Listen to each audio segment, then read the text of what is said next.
הכנתי רשימה קצרה של דמויות שהעולם הוא גן עדן בלעדיהם, ואנחנו לא רוצים לדעת מה יקרה אם הם בטעות, ממש בטעות, יזומנו על ידי הכת שלי לכדור הארץ. בואו נתחיל עם אחד שכולם מכירים, מוזן. עכשיו, לא בחרתי להציג את מוזן ראשון בסרטון רק בגלל שהוא פופולרי וזמר שכולם יזהו, אלא גם בגלל העובדה שהוא האחד הכי ברור כאן. בהיר כשמש, אם יורשה לי להגיד. היצור הזה ליטרלי רוצה להשתלט על העולם, אז אין צורך לתאר מה הוא היה עושה בעולם שלנו, ואני בטוחה שהוא היה לוחץ על הלייק. הבעיה עם מוזן היא שאין לו סיבה לשלוט. ברצינות, אתה משמיד את כל מה שאתה רואה, גורם לכולם להשתעבד לך, ואז מה? נשמע ממש משעמם. אני מניחה שהשעמום יגרום לו להתעלל אפילו יותר בנשמות מסכנות, שיצטרכו לעבוד בשבילו עד סוף חייהן. אני לא קראתי את המנגה ולא רוצה לקבל אפילו יותר ספוילרים משקיבלתי על דמון סלייר, לכן אני פשוט אניח שהסיבה שלו לעשות את כל הבלגן חסר הטעם הזה היא שהוא מפחד למות. כן, עשו לי ספוילר. ותגובתי בעניין היא צ'יל. What the hell is even that? תאמין לי שיותר כיף לנוח משכבך בשלום ולהישכח כמו שהגיבור ההוא מפרירה נשכח, מאשר להישאר בעולם הזה. במיוחד אם מדובר בכדור הארץ. טרנית כבר מאוחר מדי בשבילו. עדיף לו להימנע ממוות אחרי כל מה שהוא עשה. הוא לבדו נותן לגיהנום סיבת קיום. האחד שדומה באיזושהי צורה למוזן, אבל הרבה יותר מסונן מכל השאר, כי הוא מכיר את המושג איפוק בסיסי, הוא סוקונה. עכשיו סוקונה הוא לא בשום אופן או צורה לא בעייתי, אבל מה שכן אני חושבת שהוא יהווה פחות צרות, בגלל שהוא כלוא בתוך בן אדם עם לב טוב. ראינו פעם אחר פעם שהוא בשליטה בכל סיטואציה שתשימו אותו בה. הוא עדיין לא הרס את היקום, אף על פי שהוא התפתה לעשות זאת ברגע שנשם את נשימתו הראשונה כאן. מה שכן מכניס אותו לרשימה פה, היא היכולת שלו לשחק בכל היצורים ובכל האנשים שהוא מסוגל. That's suspicious. גם הוא, בדומה לכל השאר, חולה שליטה. כי איך אפשר שלא כשאתה שד שחי יותר מ1000 שנים? אני שונאת להכליל, אבל סוג הדברים האלה בא להם בטבעיות. זה בגנים שלהם. למה זה נשמע כמו משהו שגזען יגיד? נעבור לאחד הרבה פחות רשע, אבל עדיין מאוד, איך אני אגיד את זה?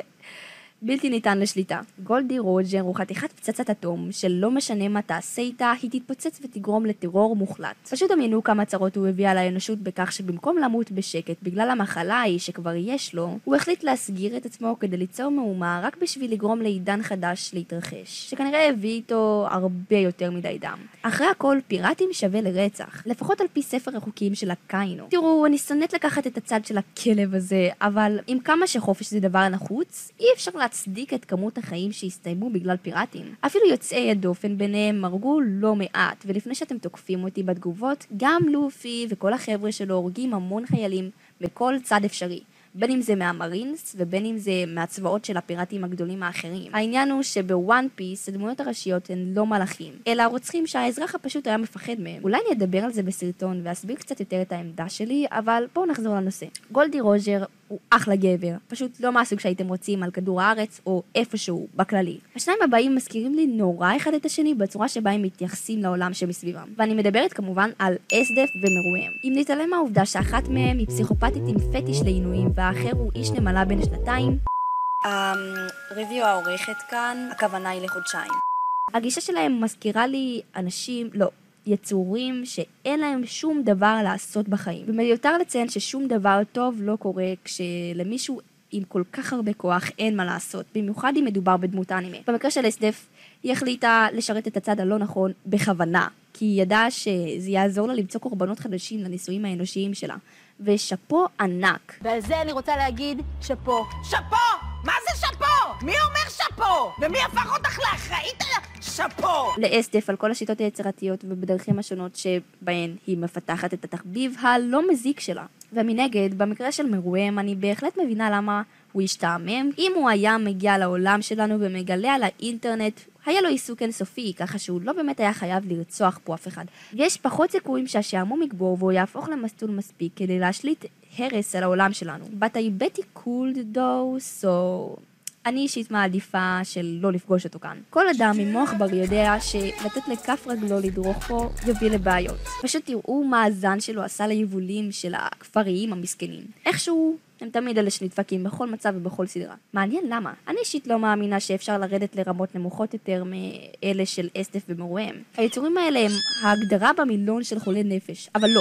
אני רציני. היום בבוקר מצאתי את עצמי פותחת מילון, ובמילה חולי נפש היו תמונות דוגמה של שניהם. אז תודה שצפיתם בסרטון, זה הקיצון הקיצוני ביותר ברשימה. בקלה, בקלה, בקלה, בקלה! לא משנה, המצב מסוגל להפוך להרבה יותר גרוע. אז כן, הדמות הבאה ברשימה שתשמיד לחלוטין את כדור הארץ אם רק תינתן לה הזכות היא פטרו גיאסו, אני לא יודעת אם אני אומרת את השם שלו נכון, שנפל למלכודת של ילדה שנשפך עליה צבע לקירות ואיכשהו הצליח להרוג את בת הברית שלו לעיניה של הבת שלה. מסובך, אני יודעת. אני חייבת להגיד שההבדל הענק בתגובות של הדמויות הפתיע אותי. תראו איך מתפרץ ממנו מה שזה לא יהיה לעזאזל, בזמן שסטלה, שאני מזכירה שהייתה ילדה קטנה באותו הזמן, פשוט בוהה בכל מה שקורה בשקט. היא אפילו לא נגבה את הדם מהפרצוף. עכשיו, אני סוג של מבינה שזה יכול להיות קיפאון, מהלם, אוקיי, אני אפסיק עם הבדיחות הבאה אלו. בקיצור, אני בטוחה שהיא רק הייתה עמומה ולא הצליחה להקל ולהגיב לכל מה שקרה. אבל אפילו אני פחות אדישה כשאני מנקה את הדם מהסכינים שלי. אבל זה לא הסוף, כי פטרו גיאסו נכנס לרשימה בגלל... טוב.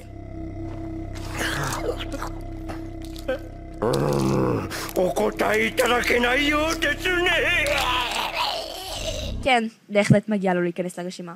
אני ממש אוהבת את הכנסת האורחים שלו. זה מדהים כמה שהוא יודע מה הקונפליקט שהדמות הראשית ממש צריך כרגע. כי אין לו מספיק בעיות להתמודד איתן. הוא נראה חכם במיוחד, לגמרי. אבל אני יודעת מי מתעלה עליו בחוכמה. טוב, אני חייבת להגיד שלא מזמן ניסיתי לצפות במחברת המוות, אתם יודעים, לתת לזה צ'אנס,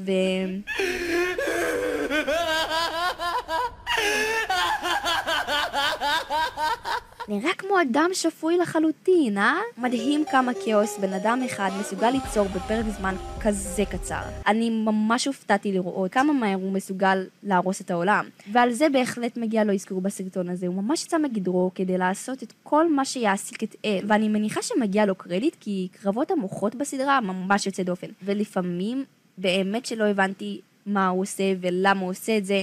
אבל אני מניחה שאני לא יכולה להתלונן, כי אני יודעת שבמקומו הייתי מתה ביום הראשון, מאז שנגעתי בחפץ החשוד הזה. ואני יודעת ב100% שהייתי לוקחת את המחברת, כי יש לי משיכה לחפצים חשודים. מה שאני כן יכולה להתלונן עליו, זאת השפיות, שכנראה לא נמצאת שם. דמיינו שבמשך כל חייכם הייתם מוקפים במטומטמים. זאת סיבה לגיטימית לגמרי להתחרפן ולאכול צ'יפס בדרמטיות. I'll take a potato chip and eat it. לפעמים אני מרגישה שכולנו תופסים ממנו הרבה יותר חכם ממה שהוא באמת. כאילו, ברו באמת ציפה שהוא לא ייחשד ושאין סיכוי שימצאו אותו, כשהוא התלמיד הכי חכם באקדמיה ברמה הסופר קשה שהוא בעצמו אפילו היה צריך להתאמן כדי להצליח במבחני הכניסה אליה. כל זה בנוסף לעובדה שהם גילו שקירה חייב להיות קשור איכשהו למפקדה שחוקרת עליו, והוא הבן של המפקד. עכשיו, אם הוא היה עובר לכדור הארץ בלי המחברת, אני חושבת שלא היה קורה שום דבר מיוחד. זאת הסיבה שהוא האחרון ברשימה, אבל בתכלס, כולנו יודעים שהוא היה מוצא איזה פורמולה סודית שתיתן לו כוחות על אנושיים, והוא היה מתחיל מחדש את כל השיט הזה של להפוך לאל. עם אינטליגנציה כזאת, זה רק עניין של זמן, וזה לא עניין שאנחנו רוצים להתעסק איתו. אוי, נראה לי שראש הכת קוראת לי, אז אני חייבת לזוז בינתיים. צפו בזה כדי לשמוע עוד על עלילות הכת שאני חלק בה. מזל שבדיוק סיימתי לחקור על ישויות שיעזרו לנו במטרתנו להשתלט על העולם. לא משנה, רק שלא יפטרו אותי, זה מה שחסר לי